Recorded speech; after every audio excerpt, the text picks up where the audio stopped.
भील प्रदेश times news channel में आपका स्वागत है। गुजरात में कर्जा मुक्ति अभियान क्यों इतने बड़े स्केल पर चल रहा है? बाकी राज्यों के लोग सवाल कर रहे हैं कि वहां ऐसा क्यों नहीं है। इससे पहले कि मैं इस अभियान को आगे कैसे बढ़ाने वाले उस पर बात करूं, दो तीन बातें बताना चाहता हूं। सबसे पहली बात तो सब साथी बैठ जाए, बारिश रुक गई है, परमात्मा का आशीर्वाद हमें मिला, बापू का आशीर्वाद मिला और आप सब लोग अब यहाँ शांतिपूर्ण तरीके से बैठे। बापू का भी संबोधन होना है, उसके बाद प्रमाण पत्र का डिस्ट्रीब्यूशन होना है, कार्यक्रम आगे बढ़ाया जाएगा। दो बड़ी बातें हैं जिनके बारे में शायद अभी बात नहीं हुई, बात होनी चाहिए। सबसे बड़ी बात, हम यहाँ कोई खुशी से इकट्ठा नहीं हुए। कई लोग कह रहे हैं, हमारी टीम के साथी भी कह रहे थे, बहुत सारे लोग हैं, बहुत भीड़ है, बारिश होने के बावजूद भी हजारों की संख्या में लोग आए हैं। ये कोई गर्व की बात नहीं है, ये शर्म की बात है कि गुजरात जैसे राज्य में इतने ज्यादा लोग कर्जे के कारण परेशान हैं। ये कोई गर्व करने का विषय नहीं है। और कई लोग कहते हैं कि साहब भीड़ आएगी, लोग आएंगे तो बहुत अच्छा रहेगा। मैं चाहता हूं एक दिन ऐसा हो, इस ग्राउंड में एक भी व्यक्ति नजर ना आए, कर्जे के कारण एक भी व्यक्ति परेशान ना रहे। वो मेरी इच्छा है। मैं कोई नेता नहीं हूं, मुझे राजनीति नहीं करनी। अभी 2-3 दिन पहले कुछ घटनाएं ऐसी घटी, मैं नहीं चाहता कि उन घटनाओं का यहां जिक्र किया जाए, क्योंकि अंत भला तो सब भला। लेकिन कुछ लोग हैं, कुछ ताकतें हैं जो नहीं चाहती हैं कि गुजरात की जनता कर्जे की दलदल से बाहर निकले। मैं नाम नहीं लूंगा, लेकिन आप समझ जाएंगे मैं किसकी बात कर रहा हूं। गुजरात की जनता है, बहुत समझदार है। सच्चाई यह है कि कुछ ताकतें चाहती हैं कि लोग मरते हो तो मरते रहें, लोग कर्जे कारण आत्महत्या करते हो तो आत्महत्या करते रहें, लेकिन इस समस्या को, वो समस्या मानने को ही तैयार नहीं।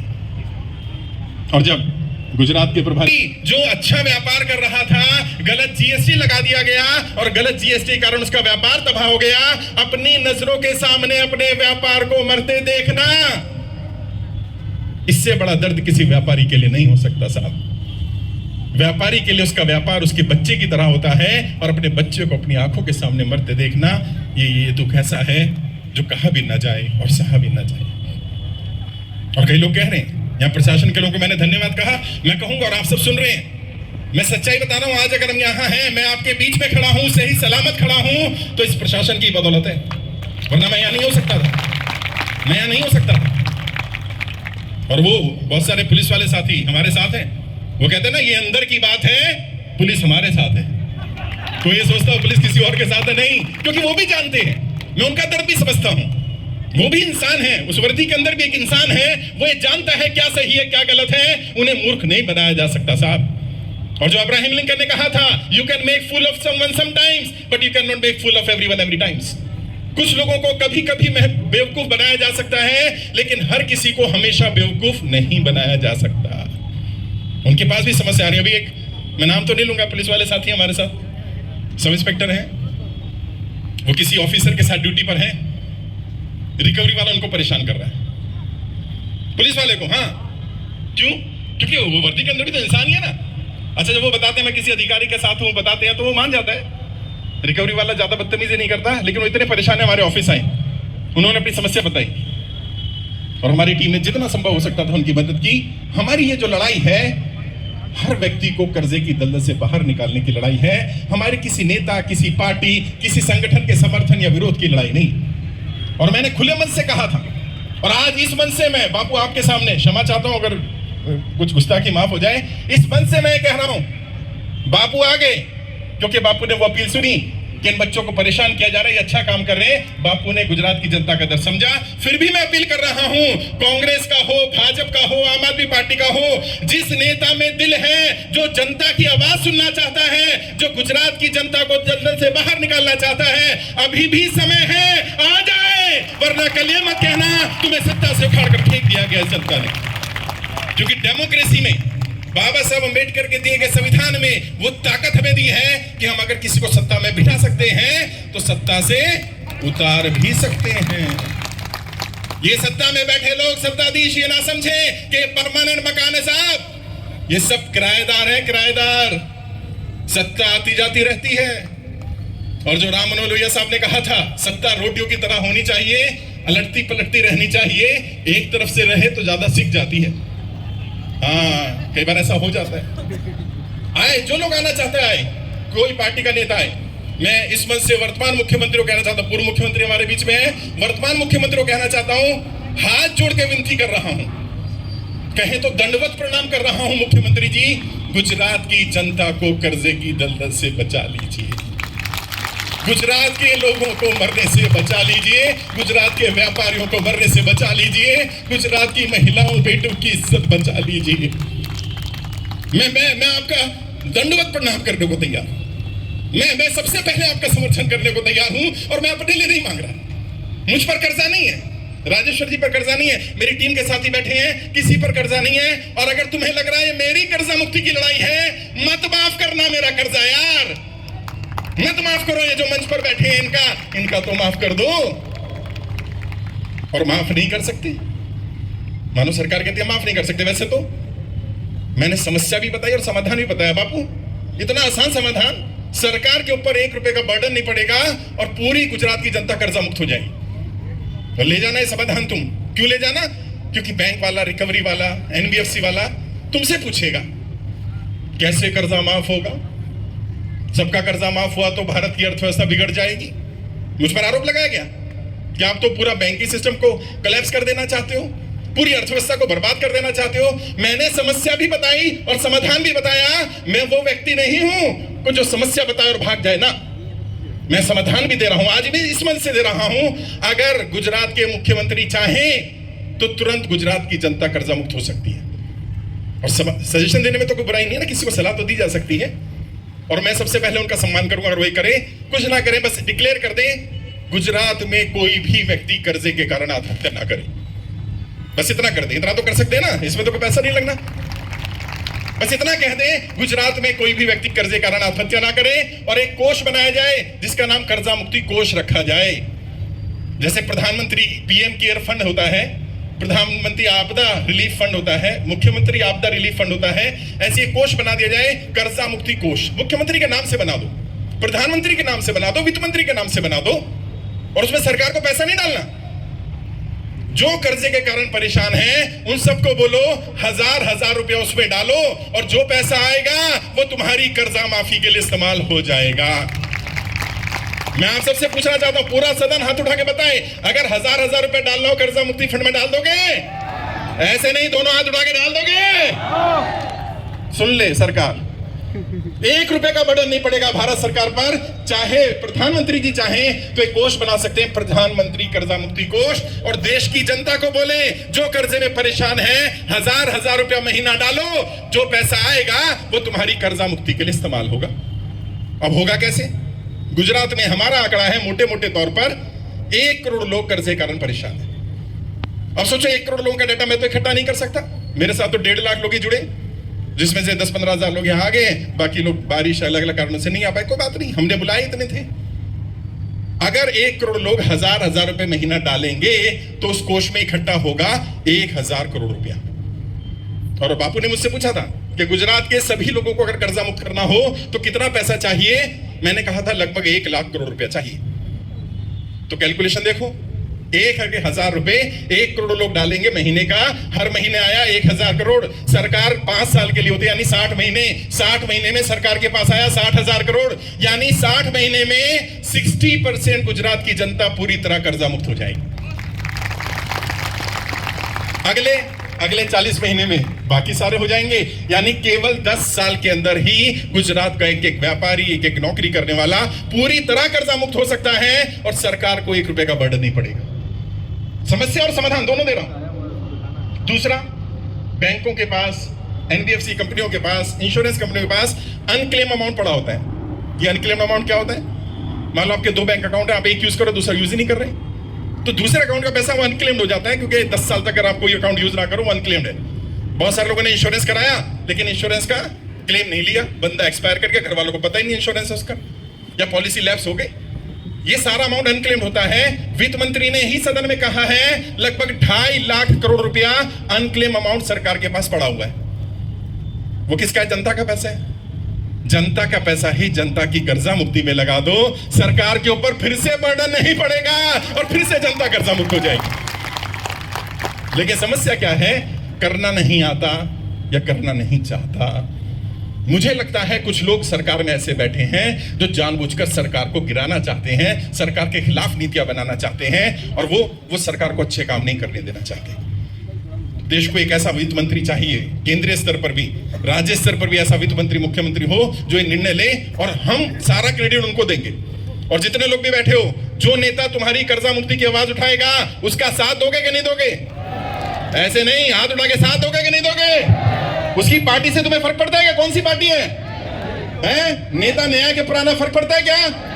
जो जनता की कर्जा मुक्ति की आवाज उठाएगा हम उसका साथ देंगे, और जो जनता की कर्जा मुक्ति की आवाज नहीं उठाएगा हम उसका साथ नहीं देंगे। ये सभी नेता सुन ले भाई, कल मत कहना मुझे किसी ने कहा कि ये तो राजनीतिक काम है। क्यों? क्योंकि मैं एक पॉलिटिकल ट्रेनर हूं, मैं नेताओं को ट्रेनिंग देने का काम करता हूं, तो ये तो राजनीति है। पहली बात तो मैंने किसी राजनीतिक पार्टी या संगठन से ना तो रजिस्ट्रेशन किया, ना जुड़ाव किया, ना मैंने किसी रजिस्ट्रेशन किसी पार्टी के साथ चुनाव लड़ने का तय किया, और ना मुझे चुनाव लड़ना। लेकिन फिर भी कुछ लोग कहते हैं राजनीति है, बापू है, पॉलिटिशियन है तो राजनीति तो हो ही गई, और भी कोई नेता आएगा तो राजनीति हो जाएगी। मान लिया मैंने, तुम्हारी बात सही है। अगर मानो मैं राजनीति ही कर रहा हूं तो मैं धर्म की राजनीति तो नहीं कर रहा, मैं जाति की राजनीति तो नहीं कर रहा, मैं बांटने की राजनीति तो नहीं कर रहा, मैं तो जनता की कर्जा मुक्ति की राजनीति कर रहा हूं। और अगर ये राजनीति करना अपराध है तो मैं इस अपराध के लिए फांसी चढ़ने को तैयार हूं। और ये बात वही बोल सकता है जो जिस पर कोई दाग नहीं है। मैंने दिल्ली के रामलीला मैदान में कार्यक्रम किया था, लाखों की संख्या में लोग आए थे। 8 अगस्त 2023 मेरा जन्मदिन था, भूख हड़ताल पर था। आपको पता है कि नहीं पता, आज सुबह से मैंने पानी की एक बूंद नहीं पी है, सिर्फ आप लोगों के लिए मैं भूखा प्यासा बैठा हूं। और मैंने अपनी टीम को भी कहा है, मेरी टीम के साथियों ने भी पानी नहीं पिया। ऐसा नहीं, हम पी नहीं सकते। ये मेरे दिल की आवाज है, ये मेरी भावना है। अब दिल खोल के तो नहीं दिखा सकता ना भाई, मैं हनुमान जी तो नहीं हूं कि दिल चीर के दिखा दूं कि अंदर राम बसे हैं। मैं तो सिर्फ बता ही सकता हूं कि मेरे लिए कोई पार्टी, कोई नेता, कोई बुरा नहीं, कोई अच्छा नहीं, किसी से दोस्ती नहीं, किसी से दुश्मनी नहीं। जो जनता के साथ मैं उसके साथ, इससे ज्यादा ट्रांसपेरेंट बात नहीं हो सकती साहब। और जिन लोगों ने भी, मेरे साथियों ने बात कही, हम सबकी एक ही कोशिश है, कर्जे के कारण कोई व्यक्ति आत्महत्या ना करे बस।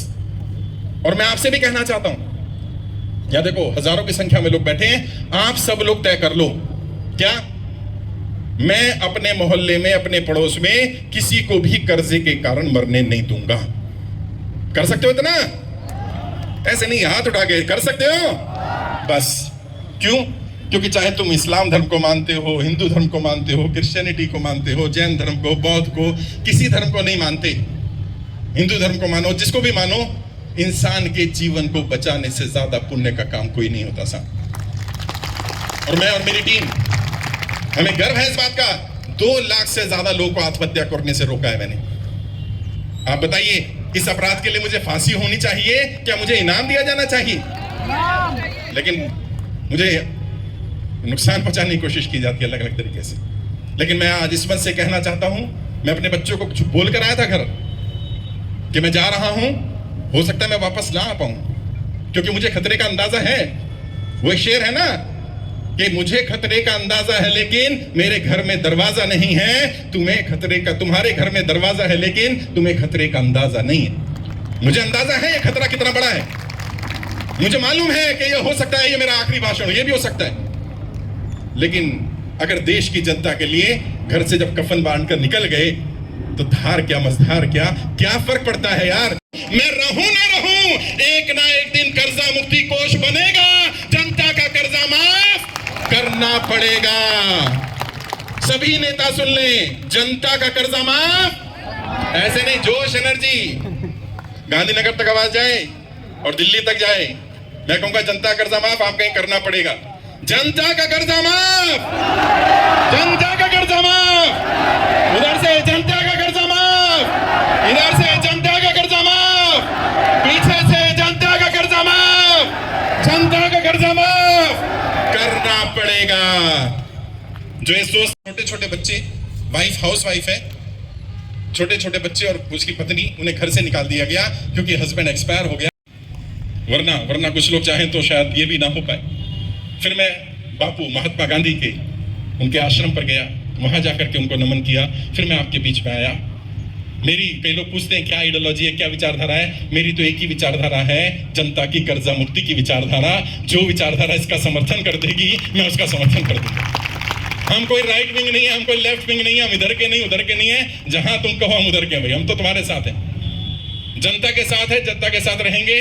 और अभी आज क्योंकि बारिश भी हो गई, कार्यक्रम में आप देख रहे हो थोड़ी दुविधा भी हुई, फिर भी आप इतनी बड़ी संख्या में लोग पहुंचे, यकीन मानिए आप सबका मेरे ऊपर व्यक्तिगत एहसान है। आप ऐसे कितने लोग मुझे सुनते हैं फेसबुक यूट्यूब पर? अरे पूरा सदन सुनता है। जो लोग कहते हैं ना सोशल मीडिया की ताकत, बापू ये है सोशल मीडिया की ताकत, ये है फेसबुक यूट्यूब की ताकत कि उन्होंने एक ऐसे व्यक्ति को जो उनकी भाषा भी नहीं बोल सकता, मैं गुजराती समझ लेता हूँ, बोलनी नहीं आती, लेकिन इतने गुजरात के साथियों को, इतने पूरे देश के लोगों को जोड़ दिया, कनेक्ट कर दिया। ये सोशल मीडिया की ताकत है। और मैं आपकी आवाज उठाता रहूंगा, आपकी लड़ाई लड़ता रहूंगा, मरते दम तक लड़ता रहूंगा। मेरे जीवन का केवल एक ही उद्देश्य बचा है, जनता की कर्जा मुक्ति। जब तक एक एक नागरिक कर्जा मुक्त नहीं हो जाता है तब तक मैं रुकने वाला नहीं। लेकिन मैं ये भी बता देना चाहता हूं, कई लोग कहते हैं साहब कितना समय लगेगा। मैं मुझे नहीं पता कितना समय लगेगा, मैं तो तुम्हारी आवाज उठा सकता हूं। और अब बापू आ गए, बापू ने बोल दिया कल, बापू तुम संघर्ष करो। बापू अब आपकी जिम्मेदारी है, ये मंच आपके सुपुर्द है। 4 लाइनें कह रहा हूं बापू के लिए भी, वो जो सत्ता में बैठे उनके लिए भी, जो देश के लिए मुझे सबसे ज्यादा पसंद है, वो कहकर अपनी बात खत्म करूंगा। एक दूसरे की मदद करनी है। और मैं कभी जाति धर्म का भेदभाव नहीं करता। आपने देखा भी होगा, मेरे लिए कोई जाति महत्वपूर्ण नहीं, कोई धर्म महत्वपूर्ण नहीं, मेरे लिए इंसानियत सबसे बड़ा धर्म है। तो 4 लाइनें जो मैं अक्सर अपने देश के बारे में बोलता हूं, जो मुझे पसंद है। बैसाखियों पर चलकर भी महान क्यों है, बैसाखियों पर चलकर भी महान क्यों है, और जो हमको बांटता है वो हुक्मरान क्यों है। हुक्मरान मतलब सत्ताधीश, जो सत्ता में बैठे लोग हैं, जो बांटने का काम करें, ऐसे के बारे में जो बांटने का काम नहीं करते उनके लिए नहीं। बैसाखियों पर चलकर भी महान क्यों है, जो हमको बांटता है वो हुक्मरान क्यों है। और अमेरिका, चीन, पाकिस्तान सब इसी सोच में पड़े हैं। सारे जहां से अच्छा हिंदुस्तान क्यों है, सारे जहां से अच्छा हिंदुस्तान क्यों है। जय हिंद, जय भारत। एक बार जोरदार नारा लगाएंगे, भारत माता की। ऐसा नहीं, पूरा सदन, किसी के हाथ बंधे नहीं रहने चाहिए। भारत माता की, भारत माता की, वंदे वंदे वंदे, भारत माता की। बहुत बहुत शुक्रिया। जय हिंद, जय भारत। आपके बीच में आदरणीय बापू। Subscribe now and press the bell icon. Never miss an update.